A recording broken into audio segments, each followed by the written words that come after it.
is getting tested for some of the applications what we need to have here. The flying test bed, yes, today is not fully available with us, but some tests are being done here and couple of other tests will be done outside. This is the situation about Kaveri's development today. Dry engine, it will be tested here and used for some of the applications here. नमस्कार दोस्तों, मेरा नाम है अमित। स्वागत है आप सबका defence decode पे। और इस वीडियो में बात करने वाले हैं एक अपडेट के बारे में जो कि एरोस्पेस इंजन को लेके है। तो एक एरोस्पेस इंजन की मैन्युफैक्चरिंग, मॉड्यूल लेवल असेंबली और इंजन लेवल इंटीग्रेशन को देखते हुए GTRE ने एक्सप्रेशन ऑफ इंटरेस्ट निकाला है इंडिया की जो भी रिप्यूटेड इंडस्ट्रीज है उनके लिए। और इस इंजन की जो कैटेगरी बताई गई है एक्सप्रेशन ऑफ इंटरेस्ट में, वो 50 किलोमीटर का इंजन बताया गया है, जिससे कि ये अनुमान लगाया जा सकता है कि यह इंजन घातक यूकैफ के लिए बनाया जाएगा।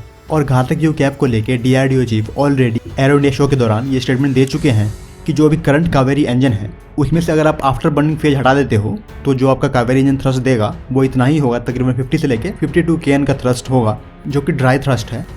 तो घातक यूकैफ जिसे आप ऑटोनोमस अनमैन्ड रिसर्च एयरक्राफ्ट भी बोल देते हो, यानी कि ऑरा बोल देते हो, जो कि कैपेबल होगा अलग अलग तरह के मिसाइल्स, बॉम्ब और प्रिसीजन गाइडेड बॉम्ब उन सब को डिप्लॉय करने में। और इसके प्रोटोटाइप को लेके जो पहली फ्लाइट थी वो 2019 में तय की गई थी, जो कि Russian NPO Saturn 36 MT engine पे फ्लाई करना था फर्स्ट फ्लाइट में। और ये जो टाइमलाइन है फर्स्ट फ्लाइट की वो 2021 और 22 हो चुकी है। तो ये जो इंजन कैटेगरी बताई जा रही है इस EOI में वो इसी के लिए बताई जा रही है, जिसके अंतर्गत ये भी बताया गया है कि इसमें तकरीबन 9 से 10 सब असेंबल मॉड्यूल हैं और उसमें भी तकरीबन 2000 के अराउंड कंपोनेंट है और उन 2000 कंपोनेंट में 20,000 के अराउंड आपके पार्ट्स हैं। तो इन सबको मैन्युफैक्चर किया जाना है। अगर मॉड्यूल की बात करते हो तो मॉड्यूल में कुछ इसके auxiliary gear box, exhaust cone, jet pipe, low pressure turbine, high pressure turbine, combustor module, bypass casing और ठीक उसी तरह से जो आपके कोल्ड कोर हैं यानी कि कंप्रेशर्स। तो हाई प्रेशर कंप्रेशर और लो प्रेशर कंप्रेशर के लिए जो फैंस हैं उनकी मैन्युफैक्चरिंग और कंप्रेशर की जो केसिंग है उसकी भी मैन्युफैक्चरिंग। तो ये कुछ मुख्य कंपोनेंट है आपके मॉड्यूल्स में जो कि 10 के अराउंड है। और इन सभी मॉड्यूल में फर्दर आपके 2000 कंपोनेंट है और उन 2000 कंपोनेंट में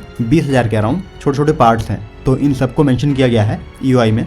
जैसा कि आप सब जानते होंगे कि इसमें अब आफ्टर बर्नर फेज नहीं है, सिर्फ ड्राई थ्रस्ट है। तो जो आपका ओवरऑल हीट सिग्नेचर होगा वो ऑलरेडी कम होने जा रहा है। अगर वहीं पर रेक्टेंगुलर नोजल को चुना जाता है तो इसके एग्जॉस्ट को इसके बॉडी में हाइड करने में आसानी होगी, अमेरिकन B-21 की तरह। तो अभी जो इंजन का प्लान है उसमें तकरीबन 5 इंजन बनाए जाने हैं इन कंपनियों द्वारा, जो कि 3 से 4 सालों में बनाए जाएंगे। तो ये जो प्राइवेट कंपनियां होगी वो अलग अलग पार्ट्स बनाएंगी और उसको इंटीग्रेट करेगा आपका GTRE। और उसके अगले 3 से 4 सालों में तकरीबन 15 इंजन और बनाए जाने हैं। तो यहाँ पे कहने का मतलब ये है कि जो GTRE है वो सिर्फ एक असेंबलर का रोल निभाने जा रहा है और जो आपके इंडियन इंडस्ट्री पार्टनर्स हैं वो इनको मैन्युफैक्चर करेंगे, जो कि ऑल इन ऑल देखते हो एक बड़े फिगर में तो आपको 7 से 8 सालों में 20 के अराउंड इंजन बनाए जाएंगे। तो उस पर टेस्टिंग चलेगी। तो जो आपके पहले 5 इंजन होंगे वो 3 साल के अंतराल पे बनाए जाएंगे और जो आपके बाकी के इंजन होंगे वो 2 साल के अंतराल पे बनाए जाएंगे। तो जो भी इंडियन पार्टनर सेलेक्ट किया जाएगा इस टेंडर के बाद वो GTRE के साथ मिलकर ये 5 इंजन बनाएगा शुरू में, और उसके बाद इसको एक्सपेंड किया जाएगा अगले 15 इंजन तक। और जिस भी तरह की रिक्वायरमेंट होगी उस प्राइवेट प्लेयर को इन इंजन को बनाने में, उस तरह की रिक्वायरमेंट को GTRE पूरा करेगा, स्पेशली टेक्निकल फैसिलिटी के लिहाज से। तो यहाँ पर टेक्निकली कहने का मतलब ये है कि GTRE आपका लीड सिस्टम इंटीग्रेटर का रोल निभाने जा रहा है। और वहीं पे जो आपके इंडियन प्लेयर है जो मैन्युफैक्चर कर रहे हैं इन इंजन को, तो उनको लेटर फेज में किस असेंबलर के साथ काम करना है तो उसकी भी आजादी होगी। तो ये जो आपके शुरू के 20 इंजन है जो कि लिमिटेड सीरीज के इंजन है, तो इनके लिए जिस भी तरह की मटेरियल की आवश्यकता होगी